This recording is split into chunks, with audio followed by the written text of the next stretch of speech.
బామా balms balms వచ్చా ముదురు ఏంటి బెండకాయ బాగా ముదిరిపోయి ఎందుకు పనికిరావు అందుకని పారేస్తున్నా. మరి వంట చెయ్యలేదు. మునక్కాయలు ఉన్నాయి కదే, ఎంత పొడుగున్నా ఏం లాభం, ఇది ముదిరి చచ్చింది. వంకాయ వంకాయ లేతగా ఉన్నా కోసే కత్తిపేట ముద్దు బారి తెగి చావడం లేదు. అయినా ఇప్పటిదా 33 ఏళ్ళు ఆయే. ఆకలి వేస్తుంది, కడుపులో కటింగ్ ప్లేట్ పెట్టి తిప్పుతున్నట్టుంది. త్వరగా ఏదో వంట చేయి.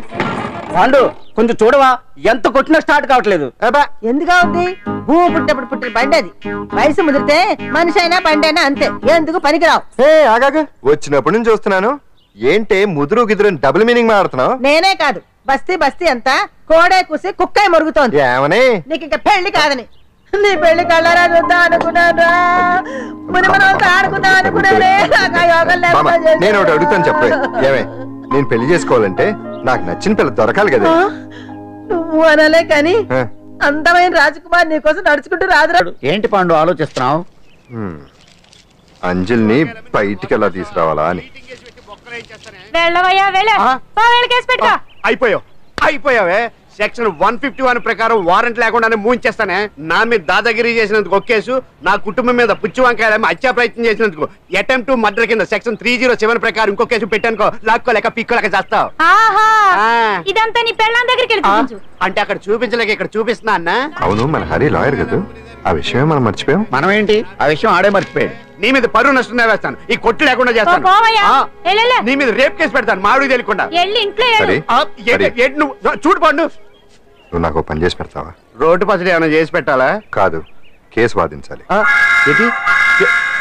కేసా? అవును కేసే, అది నువ్వే వాదించాలి లాయర్ హరిశ్చంద్ర. ఏది మరొక్కసారి నాకు దానికి వినిపించిన పిలవ. ఒకసారి ఏం కర్మ, 100 సార్లు పిలుస్తా. Lawyer Harishchandra, lawyer Harishchandra, lawyer Harishchandra. కోర్టులో ముద్దాయని పిలిచినట్టు పిలిచినా గానీ ఎంత ఆనందంగా ఉంది పాండు. ఈ జన్మకి ఆనందం చాలు. నన్ను లాయర్ గా గుర్తించి మొట్టమొదటిసారిగా కేసు అప్పగించిన క్లయింట్ నువ్వు. ఎంత ఫీజు ఇచ్చి నీ రుణం తీర్చుకోగలను?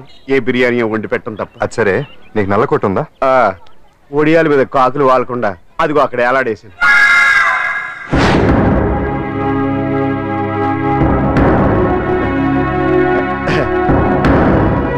యువర్ ఆనర్, ఈ అంజలి నేరం చేసినట్టుగా సాక్ష్యాధారాలన్నీ బలంగా ఉన్నాయి కదండి, అందుకే ఈ ముద్దాయికి బెయిల్ నిరాకరించవలసిందిగా కోర్టు వారిని కోరుతున్నానండి. మిస్టర్ హరిశ్చంద్ర,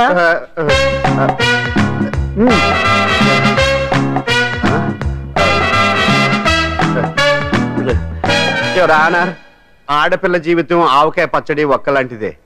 ఉప్పు కారం తక్కువైనా, మెంతులు ఆవాలు ఎక్కువైనా, కల్తీ నూనె వాడినా, తడి చేతులు తగిలినా పచ్చడి పాడైపోద్ది. అలాగే తేడా వస్తే పచ్చడి ఆడపిల్ల జీవితం కూడా పాడైపోద్ది.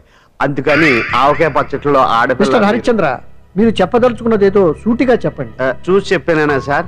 అదే యువర్ ఆనర్, నిజానిజాలు నిర్ధారణ కాకుండా అమాయకురాలను నా క్లయింట్ ని దోషి అనుకోవడం తప్పు కదా సార్. నా క్లయింట్ నిర్దోషి అని నిరూపించుకోవడానికి నాకు కొంచెం టైం కావాలండి. అందుకని ఈ కేసు వాయిదా వేసి బెయిల్ మంజూరు చేయవలసిందిగా కోర్టు వారిని కోరుకుంటున్నాను. ఏంటి ఏంటి ఏంటి నువ్వు కోరేది? అబ్జెక్షన్ అన్నారు. ముద్దాయి బెయిల్ మంజూరు చేస్తే సాక్ష్యాధారాలన్నీ తారుమారు చేసే ప్రమాదం ఉంది. ఓహో భలే పనేనే. సాక్ష్యాధారాలు తారుమారు చేయడానికి ఇది ఇస్త్రీ చేసినంత ఈజీ కాదు పిపి గారు. నా క్లయింట్ కి తెలియకుండానే ఎవరో కావాలని ఇంట్లో డ్రగ్స్ పెట్టి ఈ కేసులో ఇరికించారు యువర్ ఆనర్. ఇంపాసిబుల్. తన ఇంట్లో తనకు తెలియకుండా అంత పెద్ద మొత్తంలో డ్రగ్స్ ఎవరైనా పెట్టగలరా? అంతెందుకంట మీ ఇంట్లో మీకు తెలియకుండా ఎవరైనా ఏ వస్తువైనా ఉంచగలరా అని. న్యాయం జరిపించండి, ధర్మాన్ని కాపాడండి, నాకు అన్యాయం జరిగింది. అతను వదలండి. థ్యాంక్స్ అండి మహాప్రభువులు. ఎవరయ్యా నువ్వు? ఏమైంది? సార్, సీట్లో కూర్చున్న శిబి చక్రవర్తిలా ఉన్నారు. నాకు మీరే న్యాయం జరిపించాలి, ధర్మాన్ని కాపాడండి. జరిగిందేంటో ముందుకొచ్చి చెప్పండి. నా పేరు వాలేశ్వరరావు సార్. పొద్దున్నే మా చుట్టాల పని మీద కోర్టుకు వచ్చానండి. అప్పుడేమో నేను మెట్లు దిగుతున్నానండి, ఈ పబ్లిక్ ప్రాసిక్యూటర్ గారేమో మెట్లు ఎక్కుతున్నారండి.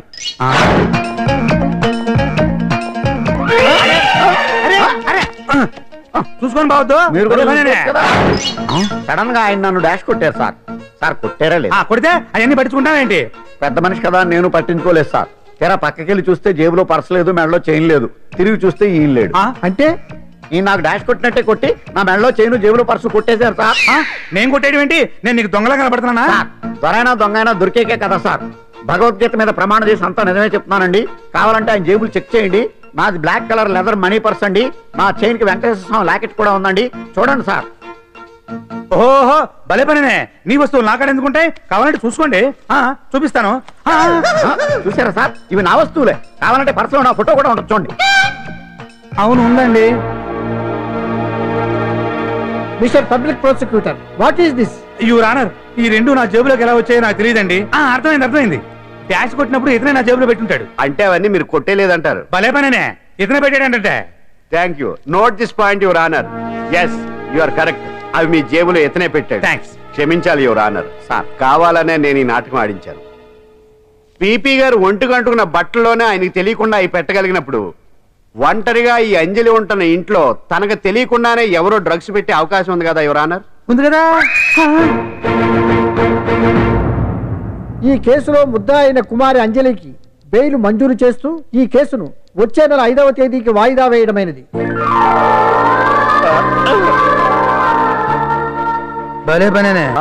चंद्रमा रात आधी रह न जाए तेरे मेरे साथ.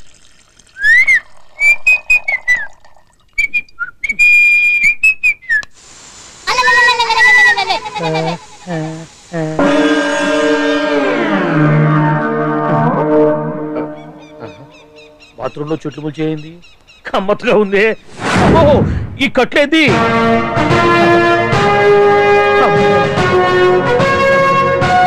వామ్మో, నేను ఎక్కడున్నాను? హైదరాబాద్కి 5 కిలోమీటర్ల దూరంలో ఉన్న 175 కిలోమీటర్ల దూరంలో ఉన్న దండకారణ్యంలో ఉన్నావు. నాయను మీరంతా గడపలు చూస్తే తెలవట్లేదా? అడవిలో అన్నలం.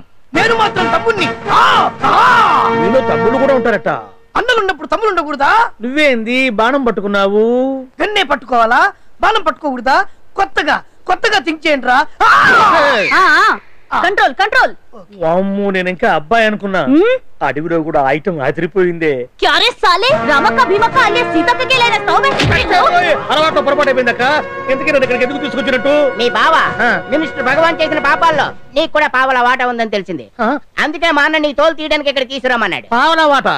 భలే వాడివే. ఆయన చేస్తుంటే నేను ఏదో పక్క నుంచి చూశాను తప్ప నాకు అందులో 5 పైసలు వాటా కూడా లేదు. నీ మీద ఒట్టు.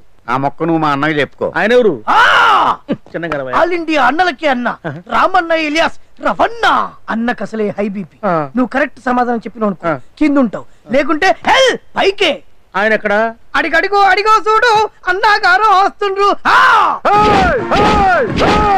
ఎక్కడ భూస్వామ్య మోకలు తాడిత పీడిత జనం రక్తం పీల్చే రాబందులవుతారో, ఎక్కడ నగారిన అన్నార్థుల గుండె మంటలు రాక్షస రాజ్యాలను అంతమొందిస్తాయో, అక్కడ రామన్న ఆలియస్ రమణలో కొన్ని వేల మంది పుడతారా. అన్న మాట్లాడింది తిరిగేనా? నాకు ఒక్క ముక్క అర్థం కాలే. డైలాగ్స్ అర్థం అవ్వక్కర్లేదు, ఎమోషన్ అర్థం అయితే నువ్వు తక్కువ తినలేదు. నువ్వు అనక్కర్లేదు. వీడే భగవాన్ బామ్మర్ది. ముందు వీడి సంగతి చూసి ఆ తర్వాత వీడి సంగతి చూద్దాం. జనాల్ని మోసం చేస్తారంట. రేయ్, నీ తోడలుడు సర్పంచ్ సంపత్రావు చందాలు వసూలు చేసిన డబ్బు ఎక్కడ దాచాడు? వాడి బలం ఏంటి, బలహీనతలేంటి, టోటల్ గా వాడి మూమెంట్స్ ఏమిటి? రేయ్ చెప్పరా. BP BP BP BP BP BP తెప్పించుకురా. ఇంత బీపీయా? నీకు తెలుసు చెప్పు. నాకేం తెలీదు. నిజంగా తెలీదా? నిజంగా తెలీదు. ఏమీ తెలీదా? ఏమీ తెలీదాడు నువ్వెందుకు పట్టుకుంటావు?